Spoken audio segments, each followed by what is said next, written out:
जी यही मेरा आपसे सवाल, क्योंकि हम लगातार एकजुटता को लेकर कर रहे हैं। अभी बहुत सारे पेच हैं, चेहरे को लेकर, मुद्दों को लेकर, सीटों को लेकर, क्योंकि विपक्षी एकजुटता कहना आसान है, लेकिन इसे जमीन पे उतारना बहुत टेढ़ी खीर है। अभी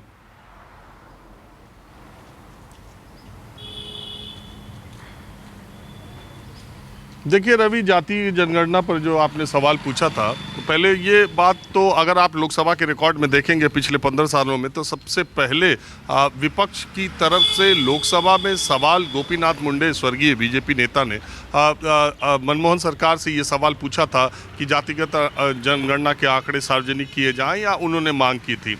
आज राहुल गांधी ये बात भले कह रहे हो कि उनकी सरकार आएगी तो सार्वजनिक कर देंगे, लेकिन जब जातिगत जनगणना कराने की मांग उनके सहयोगी दल तब कर रहे थे, तब कांग्रेस पार्टी ने उस समय कोई स्टैंड नहीं लिया था। बात है तब विपक्ष में बीजेपी थी, तब वो इसकी मांग कर रही थी। आज सत्ता पक्ष में बीजेपी है, तो इस पर उन्होंने लोकसभा में जवाब दिया है कि ऐसा करने की कोई सरकार की मंशा नहीं, और अब विपक्षी दल ये सवाल उठा रहे हैं। दरअसल जातिगत जनगणना का मामला बहुत पेचीदा है, इतना आसान नहीं है। देश में जातिगत जनगणना के आधार के आंकड़े जिस दिन सामने आएंगे, उसके बाद जो पिटारा खुलेगा उसका कहीं कोई अंत नहीं है। चाहे आरक्षण का मामला हो, चाहे दूसरे मामले हो, वो उसी तरह से आगे बढ़ते चले जाएंगे। लेकिन देश में किसका कितना रिप्रेजेंटेशन है, किसकी पॉपुलेशन है, और उसका सरकारी नौकरियों से लेकर शिक्षा में तमाम जगहों पर कितना प्रतिनिधित्व है, विधानसभाओं में, लोकसभाओं में, ये सब भी मैटर करता है। और इसका एक ही तरीका है जातिगत जनगणना। ये पक्ष में तर्क दिए जाते हैं।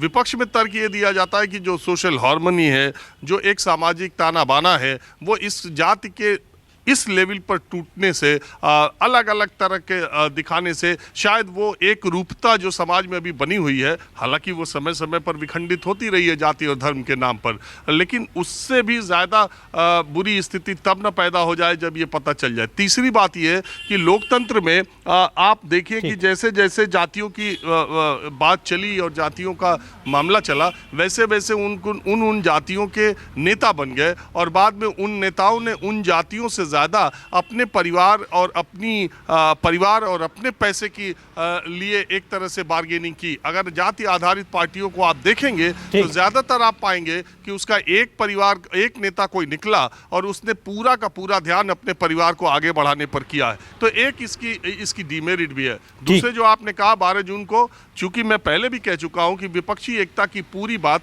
केवल उत्तर प्रदेश और बंगाल में पेच फंसा हुआ है। बाकी स्टेट्स में मुझे लगता नहीं कि कोई कई दिक्कत आएगी, तो बाकी स्टेट्स में और कांग्रेस और केजरीवाल में। ठीक है।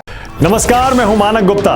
अगर आपको हमारा ये वीडियो पसंद आया हो तो इसे लाइक और शेयर जरूर करें, और हाँ, हमें सब्सक्राइब और फॉलो करना ना भूलें, ताकि आप देश और दुनिया की कोई खबर मिस ना करें।